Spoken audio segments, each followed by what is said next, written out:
With the January transfer window coming to an end, many deals happened in the Indian Super League, and this is my pick for the top 10 most controversial transfers that happened in the 2023 January transfer window of the Indian Super League. Hey guys, welcome back to ATZ Sports. Thank you for stopping by for another video. And before we start the video, it would be amazing if you could drop a subscribe button and tell me, according to you, which was the most shocking transfer that happened.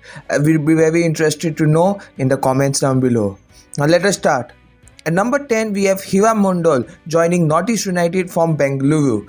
Now, the reason why this is very strange is because just a season ago, Hiva Mondal was considered a top quality left back, and he had played exceptionally well for that time horrible East Bengal team. He was considered the gem of the squad, but he then left the club on a free transfer, didn't sign a contract extension, and joined Bengaluru FC. There he ended up winning the Durand Cup with them, and it looked like things were going perfectly as expected. But suddenly, he decided to terminate his contract with Bengaluru because he was not getting enough game time, according to him. And soon later, Northeast United have now signed him as a free agent, and he's currently playing for Northeast United. This is strange because this is not the first time Hiva Mondal has done so. He has done this before also when he has not got game time. So the fact that he ended up at Northeast United is very strange. At number 9, we have Dylan Fox to Jamshedpur. Now, Dylan Fox, everybody knows, started his career in the Indian Super League with Northeast United till he got his 40 lakhs transfer to FC Goa. After that, after his underwhelming performance, he was a free agent. FC Goa didn't give him an extra contract, and for almost half the season, he didn't play for any club, until Jamshedpur decided to sign him as a replacement for Peter Hartley. Now, I know Peter Hartley was an exceptional player last season, but this season he was completely exposed and lacked the defense that he used to provide. But replacing him with Dylan Fox was extremely strange because Dylan Fox is nowhere what fits Jamshedpur philosophy. And the guy is not even a young player, he's 28 years of age. So the reason why Jamshedpur got him as a replacement for Peter Hartley doesn't make that much sense, as he's not that strong of a defender to provide that defense that Jamshedpur needs. At number 8, we have Rafael Crivello, who joined Jamshedpur again from Chennai. Now, this is very strange for a multiple reason because Rafael was playing with Chennai at the moment when he at the start of the season, and then he suddenly decided to leave Chennai and go and join bottom table Jamshedpur. Not bottom table, second last, you could say. So it was very strange because it was not that he was not getting absolutely no game time at Chennai. Yes, he was a little down the pecking order, but still he was an exceptional player and he was very well known for his football at Chennai. So suddenly leaving Chennai mid-season and joining Jamshedpur, that too on a free transfer, made it very interesting, not light. And the fact that a player before this like Valkes has also done the same thing while swapping clubs in the winter transfer window also makes it very concerning that what's wrong with both these clubs when it comes to the winter transfer window. Both side players just want to switch their clubs. And number 7, we have Putia, who left Kerala Blasters for ATK Mohun Bagan. Now, this was a big thing for Kerala Blasters fans because Putia was one of their starting 11 players and he is considered an exceptional player. Okay, also, as Kerala Blasters fans love to hype their own players, he is said to be one of for the future, a player who will definitely be representing India in the near future. So his sudden departure from Kerala Blasters for a transfer fee, of course, to ATK Mohun Bagan was a shocker because many fans do say that ATK Mohun Bagan do not give enough chance for young players, but as Tangri was injured, getting Putia as a replacement made quite a lot of sense, and it's a good deal according to me. So it was a fair deal, but it sent a shockwave because very few people, till the news broke out, very few people believed that such a deal was about to happen, and in the end it did of course happen. At number 6, we had Kul and Bobo, who joined Northeast United. Now, Northeast United are, of course, at the bottom of the table and have signed two new foreign players in this transfer window. One of them is Kul and Bobo, and the other one is Joseph Betia.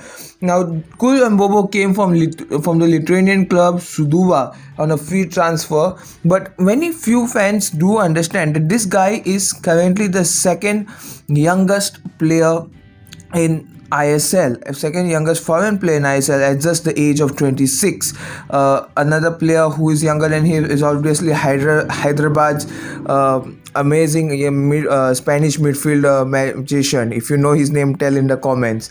But Kul Bobo comes as a striker and with a high market value, 4.8 crores, for a club that is currently bottom at the table. Signing this is actually quite exceptional, and if they had a little chance of if there was relegation and in ISL, this transfer deal would have made headlines throughout Indian Super League. But as you know, there's no relegation, so whatever happens at the bottom of the table, nobody cares. But Kul and Bobo coming in is quite a big deal, actually speaking, if you check it out in more serious note.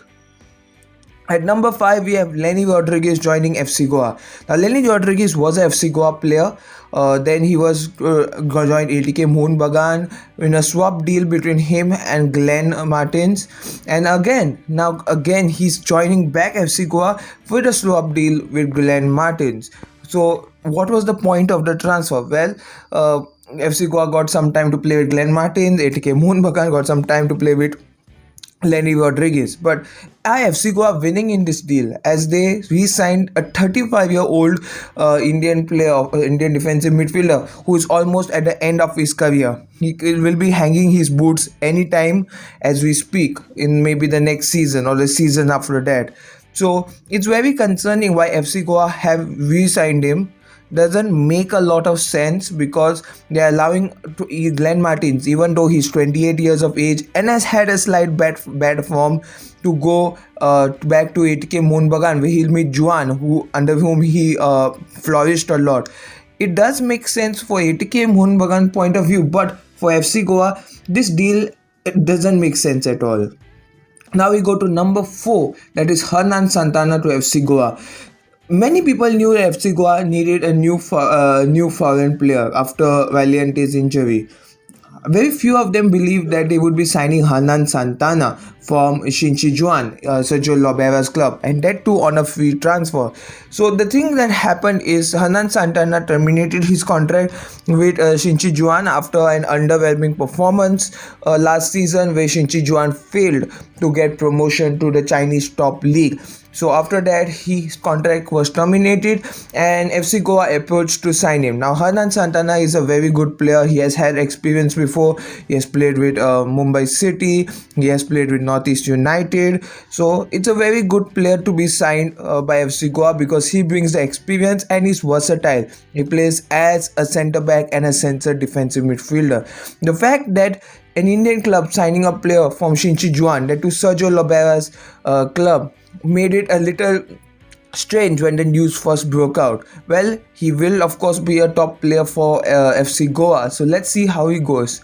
At number 3, we have Mumbai City's Gyama Nikum.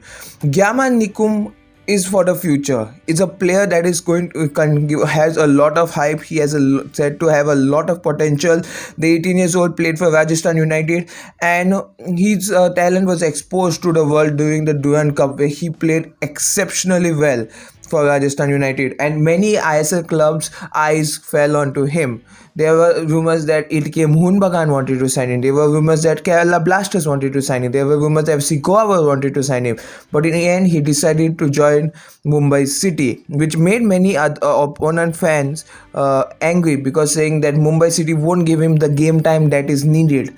And as a Mumbai City fan, I can understand what they mean by that. Of course, Gyama Nikum won't be a starting 11 player directly at Mumbai City, but I do see him getting chances in the near future when he's more developed. And we signed one of the best young talents in India again, so that's amazing. And number 2, we have Danish Farooq, who joined KBFC.